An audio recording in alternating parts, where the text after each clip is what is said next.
So, namaste. Welcome to Satsang today.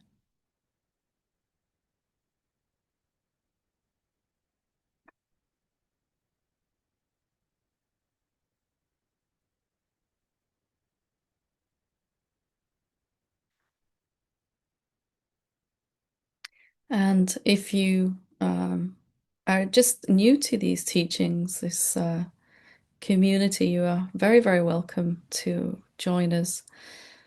And there is such power in all of us gathering together for this most important purpose. In fact, that is the meaning of the word satsang, to gather together in truth and to come together not only to realize what we actually are, but also to begin to embody that realization, to live from that place is what we're here for, not just to have faith that there is something bigger than our separate sense of self or belief in that. Those are great first steps, but here we want to actually experience that. And perhaps also eventually to come to live as that, from an effortless and continuous living from the place of truth. And as always, we'll start with what the truth really is. And that is that there is only one of us here. There is only one being here.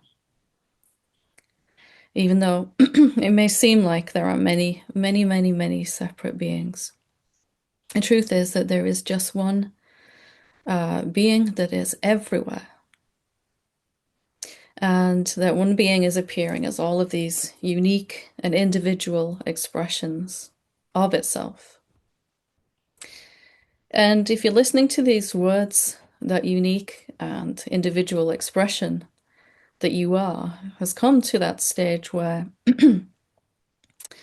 thinking of ourselves as just a someone, just a person, has just begun to feel too small, too limited, too restricting, or maybe really, really painful. I remember in my own journey that right before awakening started to deepen for me, there was this really not so pleasant period of just really feeling like I was suffering a lot. Suddenly, this sense of who I thought I was, excuse me,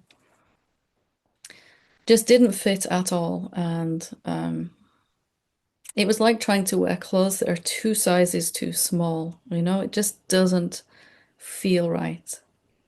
So satsang is to find who is really here, what is really here.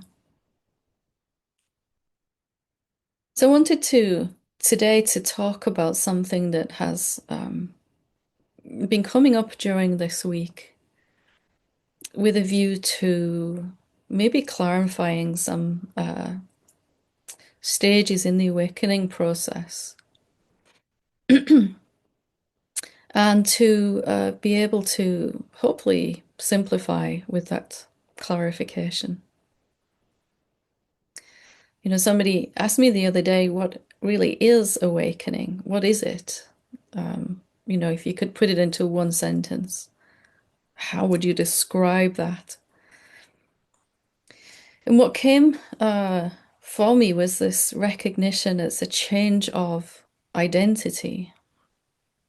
So, a change of identity from feeling we are just one mind and body only, that this is all I am, and that when this body's gone, I'm gone, to a realization and a beginning to know myself as that in which all bodies and minds appear, and that all things appear in. That there is this silent, invisible, formless context, background,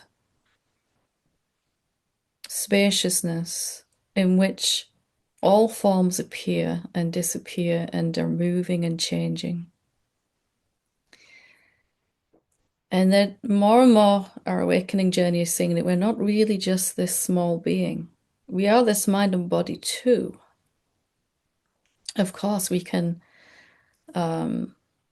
use the body and enjoy having a body as we begin to realize we're not only those. Because then the fear begins to leave. So it's this shift of identity from thinking myself to be something or someone or a separate self, to realizing I am the backdrop, I am the stage in which all of this is playing out, or I am that spaciousness in which the universe is appearing. And for me and for many others, that seemed to take quite some time. And we come to this question, is awakening gradual or is it sudden? Does it happen in one moment? Or does awakening, is it actually a process? And really, it's both. So, in any moment, we can have this seeing that there is just the one being. We can experience our formless nature, our essence, as consciousness itself, presence, divinity, formless silence, whatever name we're calling that which we are. And that is an absolute seeing. I see it, I experience it in that moment, either in my meditation or in my self-inquiry or in my just a spontaneous insight. It just kind of reveals itself. For me, it wasn't like that. It was having to see it again and again in my self-inquiry. I'm always kind of jealous of when I hear these stories of teachers or beings who had this big revelation just spontaneously. For me, it was just seeing it again and again intentionally through meditation, self-inquiry. It began to become more and more obvious. So when we have a seeing that is right now and it is complete, we have a seeing, this is who I am really. This is what everyone is really. So it happens in a moment like that. But there is also a process that seems to go on behind that, or as well as that, where what we are seeing ourselves to be is gradually more and more allowed to flow through the body mind and for the body mind to live from that place. And that is happening as we let go more and more of the sense of who we thought we were. My life, my problems, my awakening, all of that. So it's kind of sudden and gradual. It's kind of an event and an unfolding. This is one of the paradoxes of awakening. Right now, I absolutely know who I am, and yet today, my mind and body are living this truth much deeper than yesterday, and the day after this one, tomorrow. my words are all getting mixed up today. You have to bear with me. Tomorrow is the day after today. Tomorrow will be ever deeper, just as it is for you. The day after that, ever more deeper and clearer seen. So, what can we do to speed this up if what's really happening is a change of identification from being a mind and a body to being something much bigger? What can we do to speed that process, to facilitate that process of embodiment? And when I looked at that question myself, because it was seeming to be very slow, I was seeing again and again who I am. but it wasn't really being allowed to be lived in all areas of my life. And there is one thing that we can really begin to notice that is going to speed this whole thing up. If it's going fast enough for you, then great. Maybe just, have a listen to this. But if it's not going quickly enough, seemingly for you, then let's see what we can look at in order to help with that. So I've begun to become curious about this sense of a person.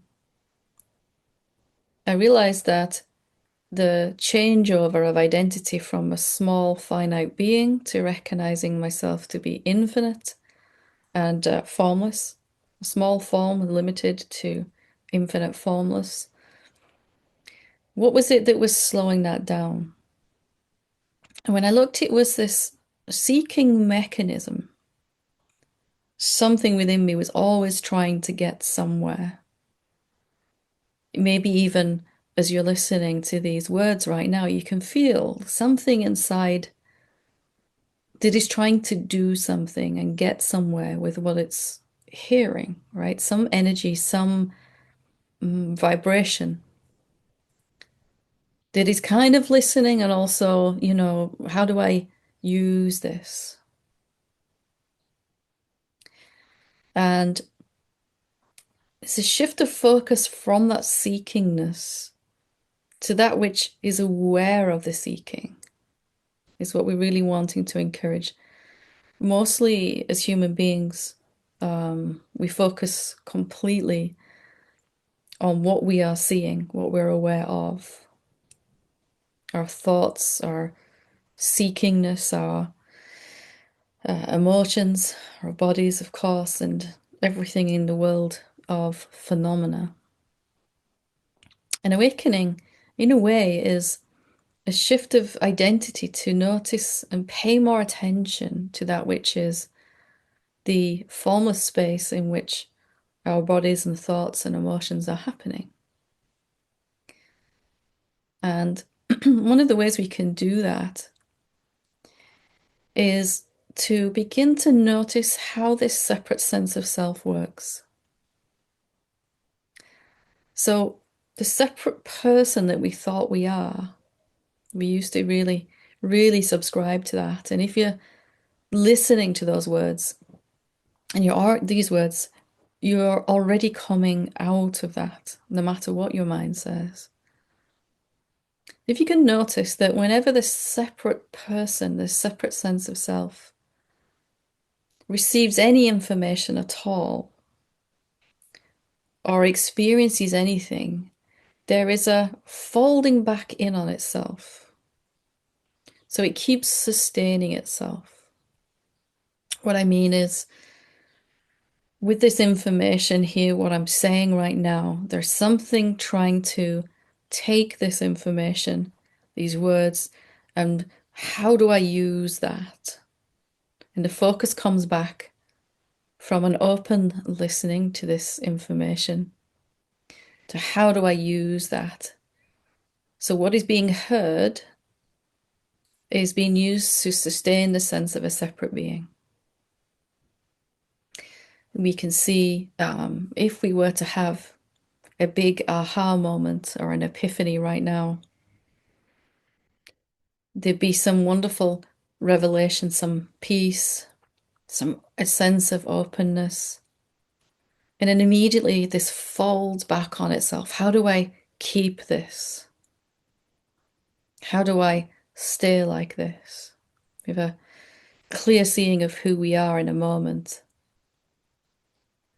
And rather than letting that moment come and go, a seeing come and go, there's something that wants to bring it back to this central focus of this separate I that wants to do something with it.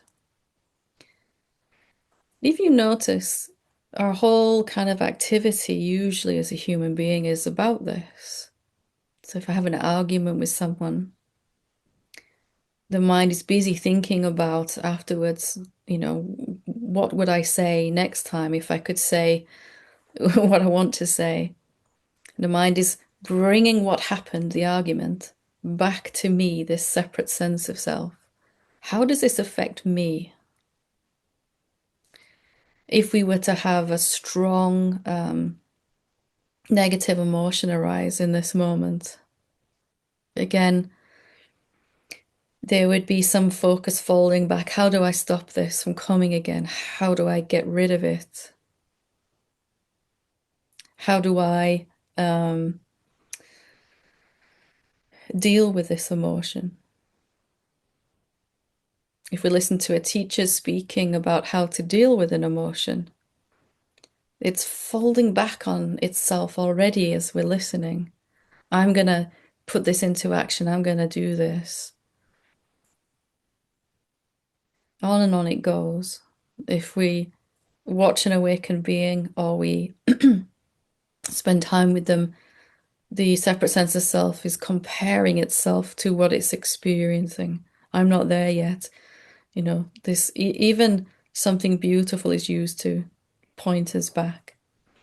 Your best friend gets married and you still haven't found the right person. You sat there at the wedding pretending to this has really happened to me, pretending to be happy, and inside it's like, I want this. I want this. It's not fair. I haven't got it. So we're not criticizing the sense of separate self. We're just noticing it in a loving way, noticing that it's constantly taking everything it experiences and referencing back to itself. What does this mean to me? How do I use this? How does this fit with what I know to be true? And it is that act of folding and referencing back again that sustains the separate sense of self. How do we come out of that then? What do we do to shift to a different identity? Well, firstly, just to lovingly notice that something is constantly trying to use everything to fortify and build up a sense of a separate person. To lovingly notice, because if we judgingly notice, then we're actually doing the same thing. Why do I always keep referencing back to myself? Is a referencing back. It's the same movement. Same movement. So instead, can we just observe that without judgment? Like, wow, my whole way of being has been about what can I get from this? What can I keep from this? Even here in Satsang, you can feel that there's a little guy somewhere inside with a clipboard taking notes, right? How do I work with this? So we can practice instead living from this greater identity. Greater, not great. From this larger knowing of that what I really am isn't separate to anything at all. Whether we've experienced that or not, we can still do what I'm about to say. That is just to begin to show up for life, for satsang, for weddings, whatever that is, for no reason other than it's what I'm experiencing. So let me explain that a little bit. What if you be here in satsang today, just because you want to be here in satsang? Can you notice a sense that you need to get something from this? And then if you haven't fundamentally changed something inside by the time satsang finishes, oh, I just have to wait for the next one now. This satsang didn't do it. The next one hopefully will do it. The next book, the next teaching, the next retreat, the next teacher, the next spontaneous insight. But we're stepping gently away from this folding back in. When it happens, just to notice it, but then shifting to a more effortless way. What if I don't have to get anything from this satsang at all? What if my very presence here, just showing up and just listening, and if my body does ask a question later, it's just happening. So there's nothing I need to get from the question or the answer. Later, when we're having a question and answer, just listening to the questions and the answers and noticing if something's trying to do something with the information that you're hearing, or comparing and evaluating. This person's talking, asking a question I don't even understand. Why don't I understand this? And then we've missed the question, we've missed it and the answer. Can you feel what I'm talking about here? Let's just be here with no idea that we need to get something from this satsang. And don't worry, we can reassure the seeker inside of us. It's being recorded. We can always come back and watch if we do want to get something from it. But right now, as I'm talking, we can just be here and listening. Actually, just listening is a really pleasant activity. You know, when I'm not trying to get something, I don't have to understand anything from satsang. You know, mind is convinced that we have to understand before we can awaken. Understand what a teacher is saying, what a scripture is saying, understand everything really. So can we practice this way now? Can you just kind of let go of trying to get somewhere with what you're experiencing, trying to extract something from it? Like when you squeeze a lemon of all its fruit, you know, all its juice rather, or an orange. We don't need to do that here, right? We can just leave it as it is. We don't have to get every last thing out of it. In fact, we don't need to get anything out of it. Paradoxically, then, when we're just resting like that, and it's a practice we can do more and more. I'm just here, and there's nothing I need to gain, get, give, extract, or remove in this moment. I'm just here. That's when we begin to actually find some real change happening in the embodiment process. How long it takes to actually move from this identity to this identity is really up to you. Actually, right now, if you're just here and you're not trying to get anything from this, you are living as the presence, the consciousness in this moment.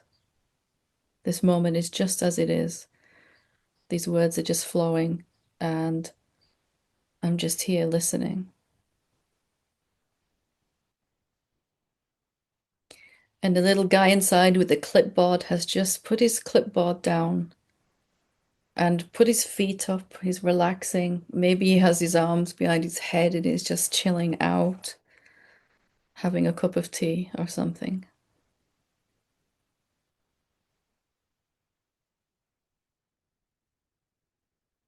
So what if there's no need to get anything from anything? And that the attempt to do so is what sustains the sense of separation. And at the moment we stop doing that, the awakened way, the awakened state or condition begins to present itself. I am just here. and something has ceased its endless motion inside, even maybe just for a moment initially.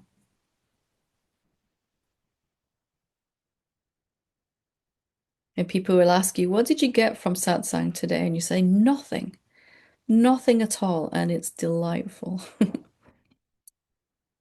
Nothing at all.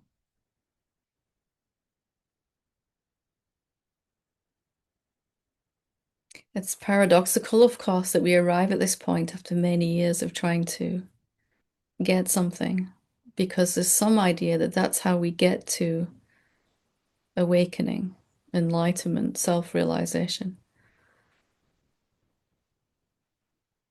If I just get the right thing and understand it, there'll be some fundamental shift in my being. And it's really not true. The fundamental shift in my being happens when I just relax from trying to get to some place in the future where I'm more awakened than I am now, and actually start living as that awakened way.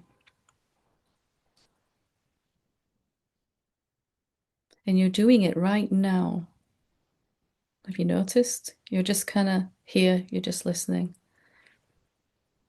And sometimes I think if I speak for 2 hours, I would eventually bore everyone enough that everyone would just relax.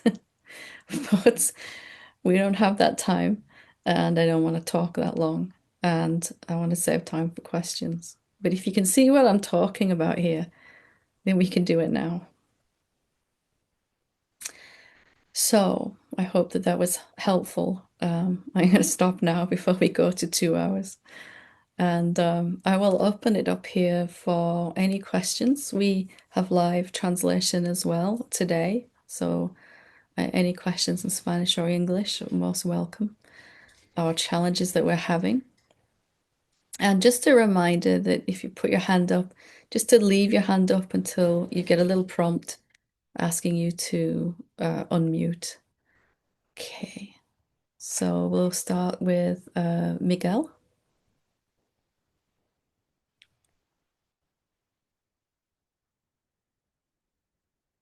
I can't. Okay. There we go. Thank you. Thank you, Helen. Um, well, I've been contemplating on what you said on that we are formless and we have no hands and we cannot impact the manifestation, which really touched me. And then, but then this question came like, why good consciousness interfere in any way in manifestation? And then why God would interfere in manifestation? Or why do we ask God to interfere in manifestation? Unless God is part of manifestation in this case. For me, those two words, God and consciousness, would point to the same essential being, the same formless presence. But I think I understand the context you're using that word in here. And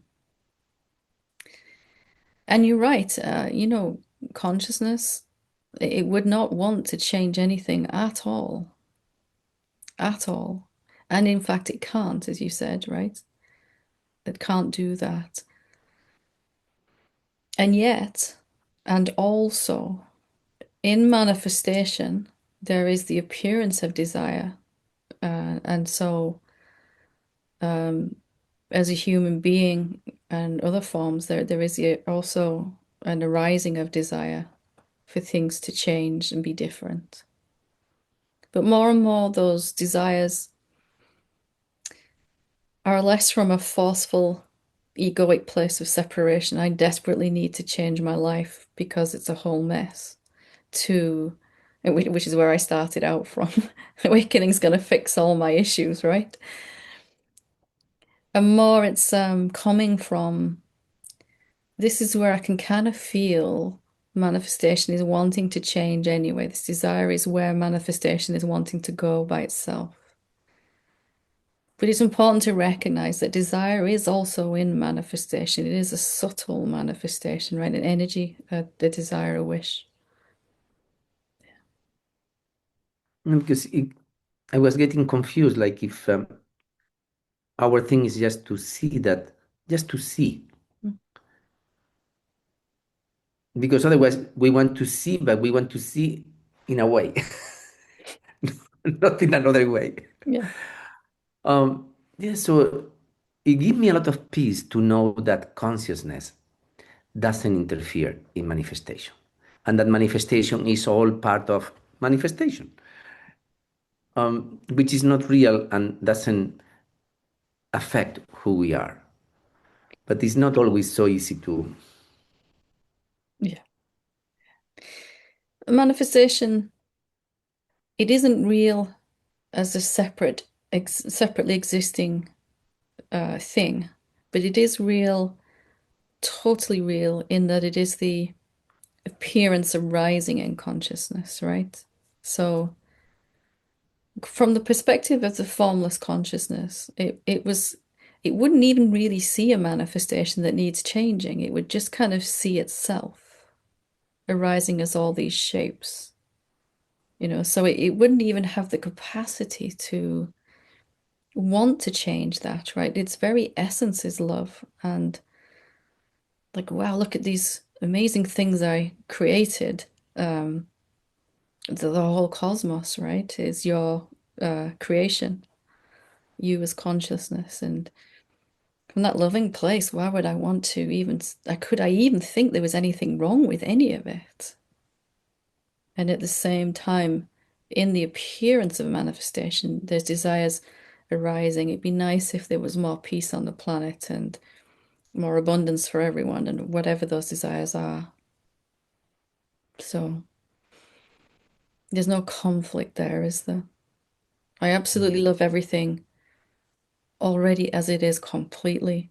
And I also love that my human form has many desires arising, that when I realize who I am, that those desires are for the benefit of all of us here. But you don't make distinction between desires of the ego and desire of the self, because how do. There are no desires of the ego, really, because it doesn't really exist. They feel like desires of the ego. I need this thing, I want it, I have to have it. But it's really, as we begin to realize who we are, we realize it's probably a much fuller desire.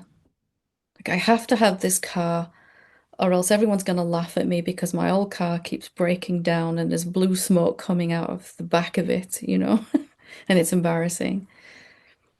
And what I really want is the way I'm going to feel when I get this new car, you know, and also the new car. So, what looks like a very selfish desire is actually a selfless one that's been squeezed through lots of thoughts, in a sense of separation. It's this big desire squeezed itself through and looks tiny at the other end of that. Thank you. Thank you so much. Wonderful. We'll go to Caitlin.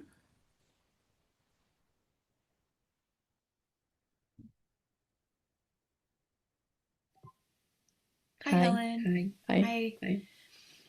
So, when you were speaking, you were talking about ways to move a little bit more swiftly along to our awakening. And what arose for me is a question around the question itself, maybe reinforcing the separate self, but when a negative or a unpleasant emotion arises, and there's a witnessing of this unpleasant emotion, let's say in this case fear, it doesn't it has a lot of different edges to it, and the feeling might be I'm not safe, but would each feeling have a best path, like for example self-inquiry, meditation, or contemplation, And how would I know? How would the separate self know what method would bring the clarity or the opening? What would gently open that experience? It's a good question, and well, I might just need you to. Here we go. Thanks. um, the question itself is neutral, right? What's the best way to deal with this fear? Or what practice is best to help with this fear? It's kind of where that question is coming from. If you can feel if there's tension in the body when we ask that question, I'm trying to get rid of it. I'm trying to strategize, you know. Or we could ask this kind of op with an openness, like what is the best way to deal with this fear, to be with it or release it? And just kind of waiting, not waiting as in, you know, looking at the clock, but I'm kind of open to see what the best way is. And perhaps the body starts to just do some deep breathing, or go for a walk, or sit in meditation, or watch a funny movie. Whatever it does would be the best way right now in that, right? And there's never a best way. This is what I always do with fear when it arises. You know, the egoic sense of self is always looking, this is what I do with fear. Now I can write it down. I've got it, you know, finished. But it only works once each time, if you noticed. The last time I went swimming and the fear completely went. So every time I'm scared, I'm going to go swimming. It doesn't work. So just that openness of where the question is coming from.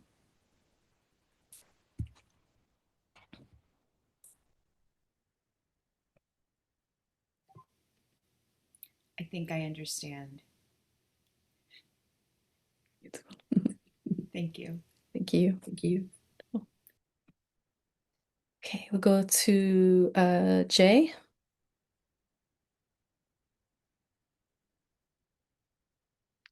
Oop, we've got there we go. I think Jay, you had your hand up first.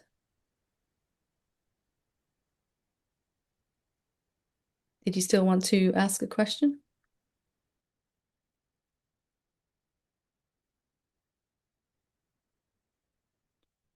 Yep, okay. Could we invite Jay to unmute? Wonderful. Thanks, I can't find him. Hold on.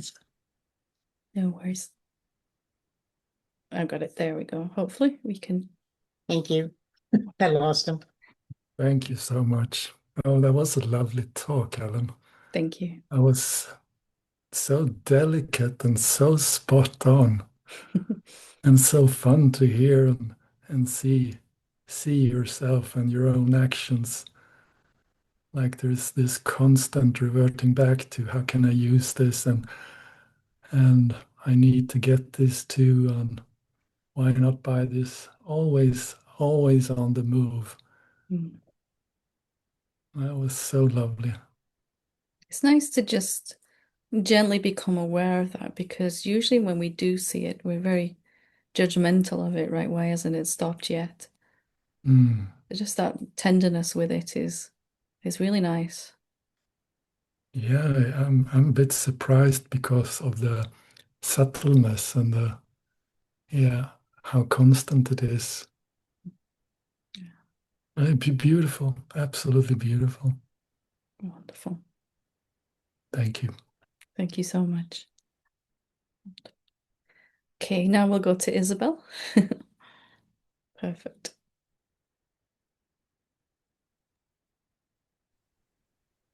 Hi, Helen. Hi. Thank you. Thank you. Thank you. Very pleased to be with you and all the people again here. Thank you. And while you were talking, I was thinking that I'm not sure when I listen to you, because the mind is quite calm or still. Hmm.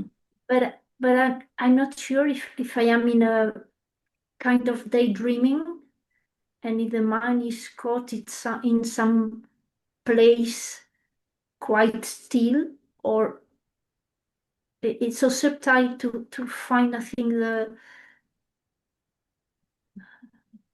where I am or the self. That's something I think I'm more in daydreaming than in really a meditation or something like that. I don't know if it's. I feel like I am caught in this daydreaming. When you're just listening in satsang, when you know the initial talk and you were just kind of listening to me, was your body feeling good or bad? Pleasant or unpleasant? There's a part that it's quite chill or calm, but there's another part that is completely contracted also. Yeah. So you can Both. see both of those right there, right? Something's trying to get something from what I'm saying, and something is just kind of here and watching. And as we just notice those, we'll find more and more peace. We notice that which is trying to get, you know, something from this satsang, and even from this answer right now. Something's like, say that again, I need to write it down and make sure, you know. Mhm. Just noticing that there's something's, I've got to, just to notice it. Then we're automatically kind of being who we really are in that moment. If I'm not pushing, I'm noticing this seeking, this trying to get, but I'm not pushing it away, but I'm not just noticing it. It can be here completely, but I don't have to identify with that. I can just notice also, I can just be here. The body responds to which one of these we're identifying with. If I identify as the seeker, the body gets all kind of, you know, tight, and you know that feeling, right? And if the attention is on that which is just here, I'm just listening to these words, I don't need to do anything with this answer, then the body starts to relax and respond to that also. For a little while, you might notice both. The body's feeling more relaxed and open and calm. There might be more of a sense of peace, but there might also be these little balls of tension in the solar plexus or somewhere where there's, you know, some seekingness going on still. It's a kind of duality. Well, it's duality, I think. Like back, or well, I think it like back and yeah. Yeah. Mhm. And so just literally noticing, wow, I'm kind of chilled out overall. I'm feeling quite content and peaceful just listening. And also I'm aware of some pockets of tension in the body or some emotion or something going on. But if I don't use that tension or emotion to how do I get rid of this, then it will most likely just go on its own. But even if it stays, it's okay. It's just allowed to be here in this open peacefulness. It's like anything that pops up, some thoughts, some emotions, some physical pain, the disturbance. You know, I'm trying to listen to satsang and somebody is making a loud noise. It's what we do with that inside, isn't it? That's important.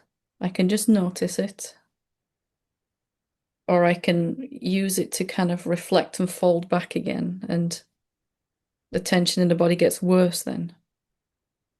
The body, excuse me, the body is always telling us in this moment how much we're just being here and how much we're trying to get somewhere. Maybe in satsang it's like 80% I'm just here and 20% trying to get somewhere. Then after satsang, maybe it changes the other way, you know, but we just notice it. It's the same movement as in meditation. Exactly. Exactly. Yeah. I'm just here. I'm just noticing, and I'm just noticing something jumping up and down inside saying, you've got to get this. You've got to get this. You've got to figure this out. But I won't reject it. I also won't subscribe to it either. I'm just going to notice it.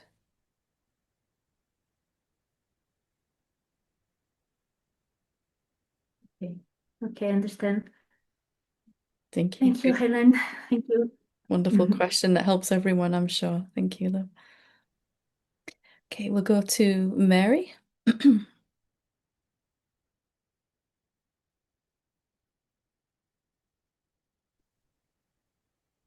Hi. Hello, Helen. Hi. Hi. Yeah, this is my first time speaking with you. Oh, welcome, welcome. So good to talk to you. Thank you. I've been really enjoying listening to your satsang every week with my daughter, and it's just been so helpful for me in my life. Beautiful. Yeah. So I raised my hand today because I have been going through a difficult, challenging situation.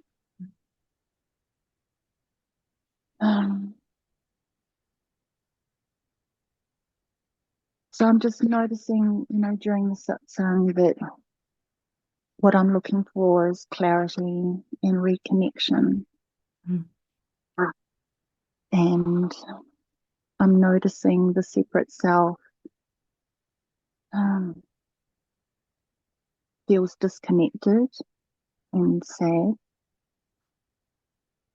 And also, there's a lot of overwhelm with having to think and work out a solution. Yeah. Yeah. And then there's helplessness in that as well. And not knowing what to do.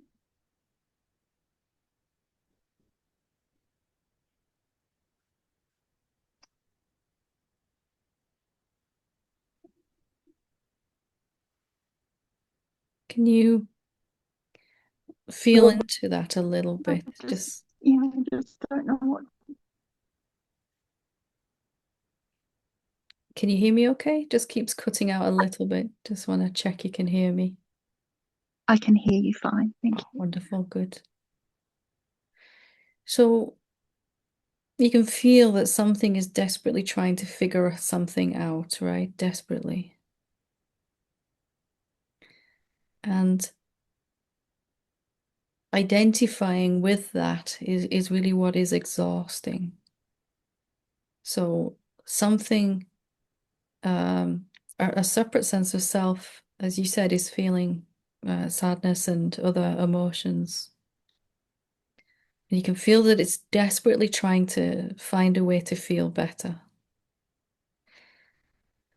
But as we don't involve ourselves in that, we just simply watch. Something feels terrible and it's trying to feel better. So just being with that, just giving it permission to be there. As much as that feels like the last thing we would like to do, can you let that sadness be here, that desperation or whatever the word is you would put to that? Just, can you invite it in just a little bit more? Like, okay, if you're going to be here, you can be here. Like just for a moment, I'm not going to try and fix anything or change anything, just for a moment.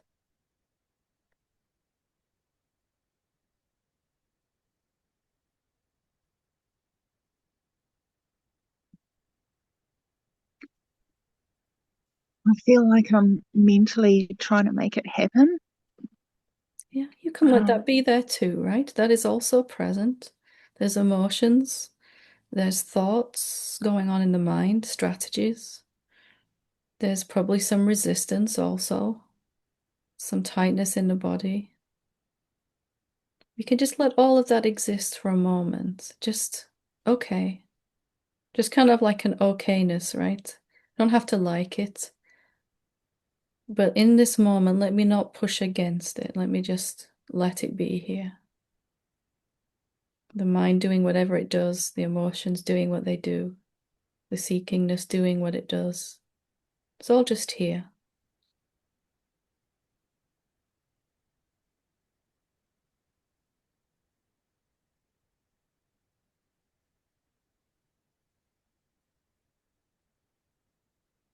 What's happening now as you just let it be here?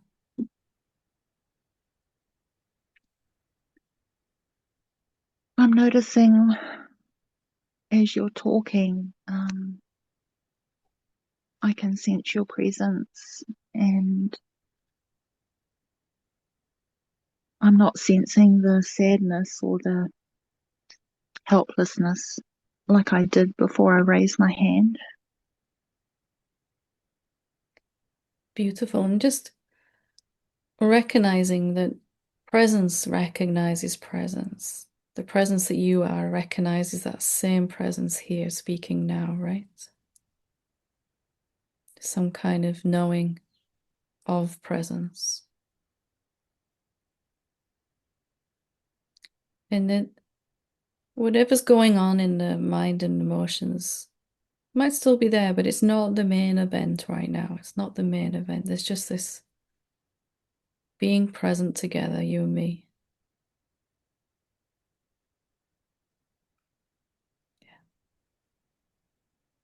Is there a little bit of relaxation, a little bit of peace, maybe? Yeah, I'm feeling peaceful. Beautiful. So here is just what we were talking about earlier. We're just kind of shifting from trying to do something with what's going on. Acknowledging, of course, there'll be something inside of us that's trying to get somewhere and get rid of something. I want to get rid of these emotions. I don't want to feel this. There's also something here that is just present and that can just allow.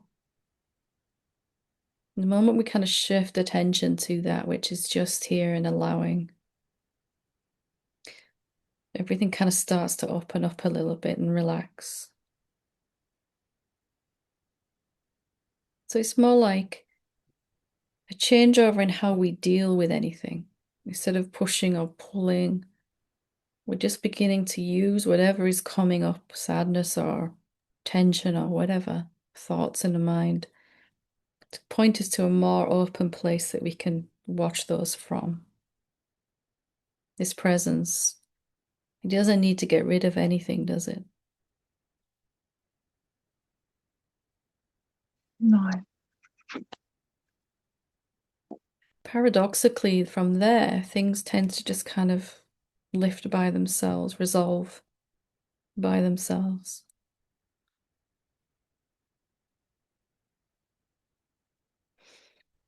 And as we bring attention back to what is real, this presence, over and over again, gently, we're just establishing a new habit to pay more attention to that than trying to fix something in the manifestation, right, in our body and the mind. This hasn't really worked for us so well, has it?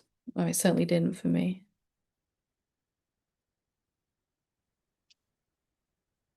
Yeah, I just noticed this pattern of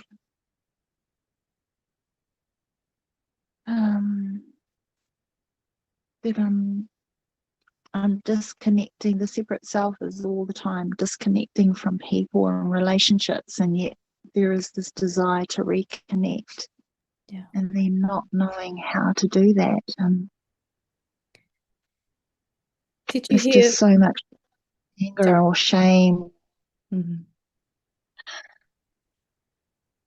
So that comes up, and it's just hard.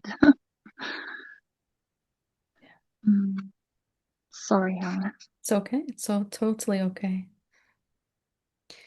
So can you relax into not knowing how to have that desire manifest. I would like to open up and have some intimacy, emotional intimacy with people, have some more friends, like-minded friends. That's what I want. I want to feel more connected. And not knowing how, just that desire, sitting with that desire as this presence. And noticing also that which is trying to avoid that, right? It's saying you should isolate yourself, stay away from other beings. They might it might not be a good thing to get out there and meet more people because, well, for me that was from a sense of deep unworthiness. If I let people come too close, they're going to recognize I'm just not good enough. So it's better to have some egoic or separate sense of self protection mechanism, right? But if we can just notice that something really wants to open up and something really wants to stay closed, just noticing both of those. Can you just be with those right now? Of course, something within us wants to protect and close down and stay small. Of course it does. And we're not judging that. We understand why that would be there. And we can also gently nurture this desire that in the right time, in the right way, I'd like to have more beautiful interactions and meaningful relationships.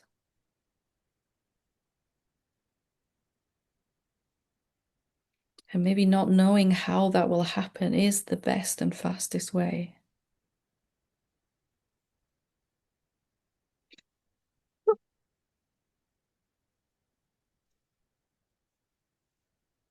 In my own journey, a large percentage of the time I felt so lonely, so isolated and disconnected because I was terrified to open up to anyone or everyone. Even those closest to my family, you know, my biological family and everything. But there's also this that really wanted to open up. And just acknowledging that and not having to figure out how. And actually, it's happening for you now, isn't it? Right now, first of all, you are connecting, being intimate with your own real nature, this presence. As we're more intimate with who we really are, that also begins to reflect in our outside world as having those same kind of connections with everyone else.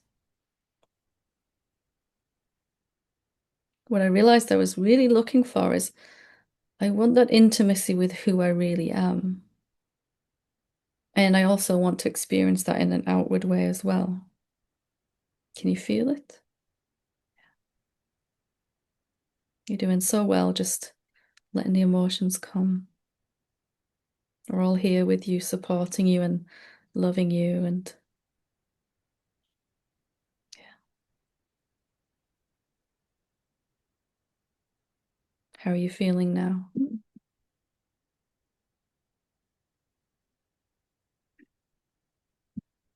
It just feels good to just expose this side of myself because I'm always hiding.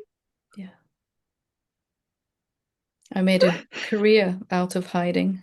I totally know. And this is such a huge step towards what you want, isn't it? And you know, knowing that all of us here, we probably have something inside of us that wants to hide as well. That you're not alone in this. That maybe it's the human condition, right? That something is feeling not good enough, feeling flawed, and then says it's safer just to stay like this, you know? Yeah. Not blaming yourself for that. Everyone has it. Everyone. But what a relief to finally just Okay, I'm not going to let that limit me today. Right now, at least in this moment, I'm not letting myself be limited by that, like you're doing right now.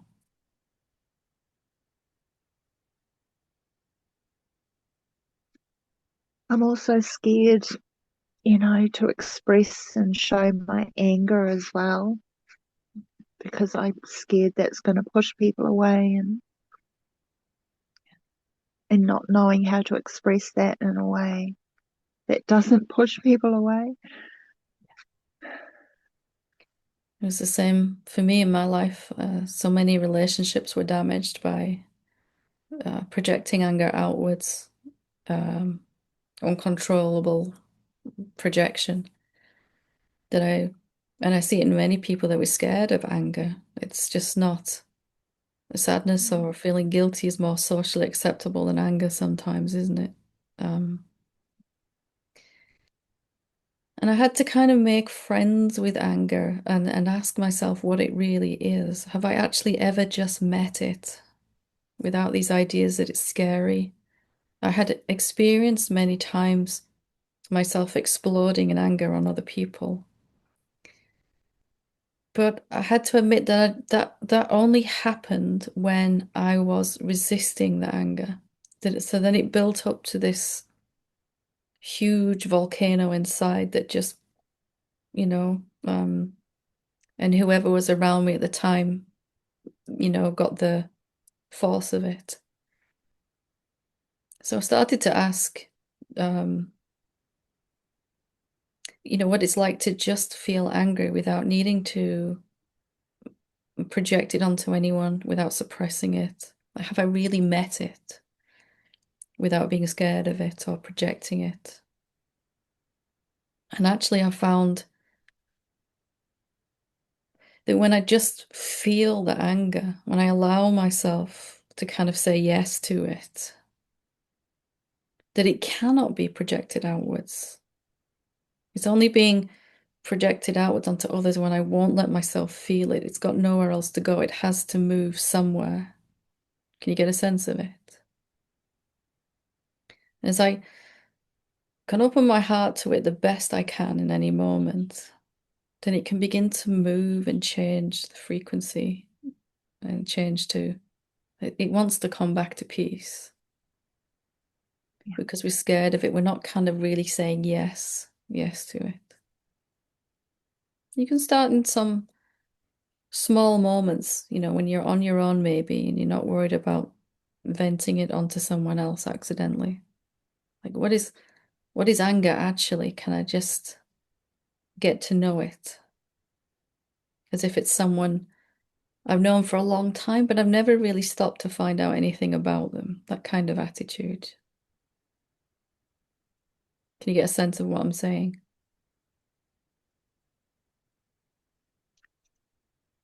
Yes, I can sense there's something in me that's deeply listening to you.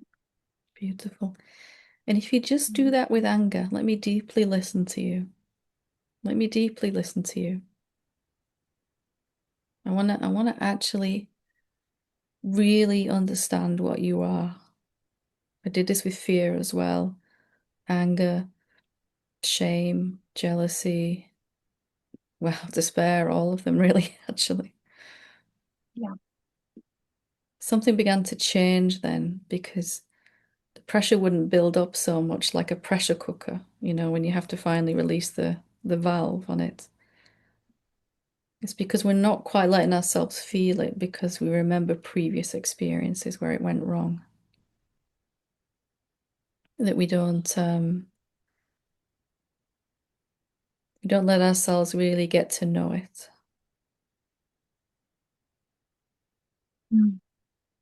Yes, I want to get to know it. So you see, that's the presence talking.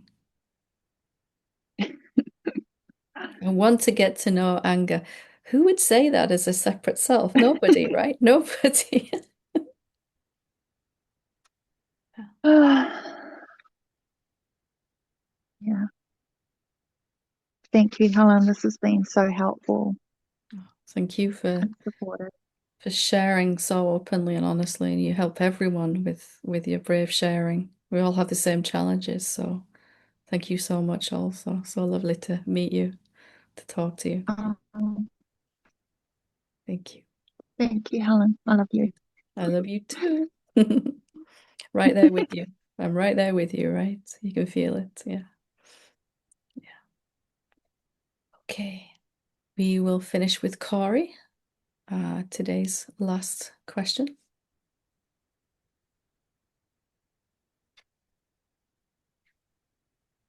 Hi. Hi. Nice to meet I'm you. gonna cry no matter what. I'm gonna cry because I'm Oh, so don't you'll grateful make for you. you'll make me cry too. I think I've already cried about 3 times today. So I am so grateful for how brave you are, and I wanted to be brave today to show up for myself to you to prove that I am too brave and that I'm worthy of talking to you and the community. You know, everybody goes through their things, and of course, I'm going through mine, but I needed to do this for me today. yeah. I needed to prove to myself and my heart. I hovered over the button to raise my hand, and my heart was beating out of my chest because it was me showing up for me in front of you and in front of everybody else. And that's all I had to say, but I had to do this step because it's the step forward for me to show up for me. Wow. I did it. Let's just take a moment together and celebrate, right? All of us. You did it. You did it. You did it. Here you are. Here we are. Look at all these hearts and praying hands going up. Can you see them all? Yeah. Celebrations. Yeah. I should have brought my tissues. I didn't mean to make you cry, but Well, I love it. I love it. But yeah. I wish 100 people would make me cry, right? In this way. Yeah. thank you for Wow. all you do. Thank you. This is the real you talking, isn't it? This is the real you. Yeah. And we might be terrified anyway, you know? Yep. I had a moment before I opened the Zoom today. I was like, oh, I'm kind of nervous. It was like that doesn't happen very often now, but here we are anyway. And Yep. yeah. Whereabouts are you? I am in Phoenix, Arizona. Oh wow. Yeah. Haven't been there yet. It's on a very long list of places I would like to go. Bring your shorts and flip-flops because it is always hot. Well, you can tell I'm such a sun worshipper, right? I Maybe I'll know. work on my tan first before I come there a little bit. Very much so.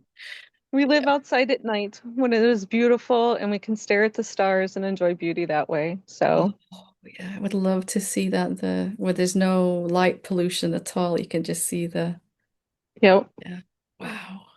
it's Okay. gorgeous. Maybe it's moving up my list. Beautiful. Oh, so good to meet you. Thank you so, so much. So good to meet you. Thank you for accepting me in here. Thank Thank you. you for being so brave. I know it's not easy. Sometimes it's the hardest thing we can do, raise hand, right? And Yep, should I? yep. And I did it. I did it. Every It wasn't time, that hard either.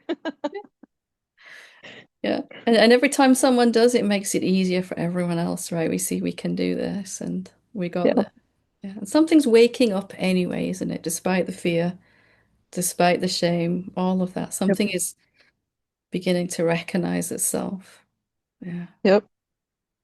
It's You sound beautiful. It is actually. totally different now. You sound like a totally different person. I know, I can feel it. And that's why I knew if I just did this one step and show up for myself in front of others, I could prove to me I am worthy, I am loved, and I am accepted for who I am. And Beautiful. that was just the biggest step forward for me. So thank you for allowing me to do that with your community here. Thank you. And an hour from now, when the mind is saying, why did you do that? Yeah. You shouldn't have done that. We can just be there for that too, right? Within the same loving place. Yeah. Very true. Yeah. So very true. The mind likes to have its conversations. Yeah. Yeah. Oh yeah. Very, very much so. Yeah. Oh, thank you. Thank you so much. So good to meet you. Thanks. Good to meet you. Love you. Love you too. Whew, okay. That is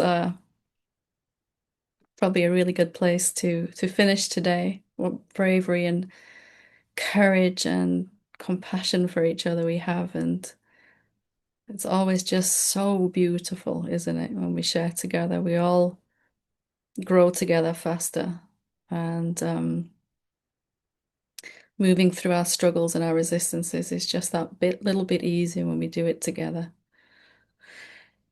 Thank you for being here with me today, and yeah, sending so much love, so much love. Love you all. Thank you. Namaste.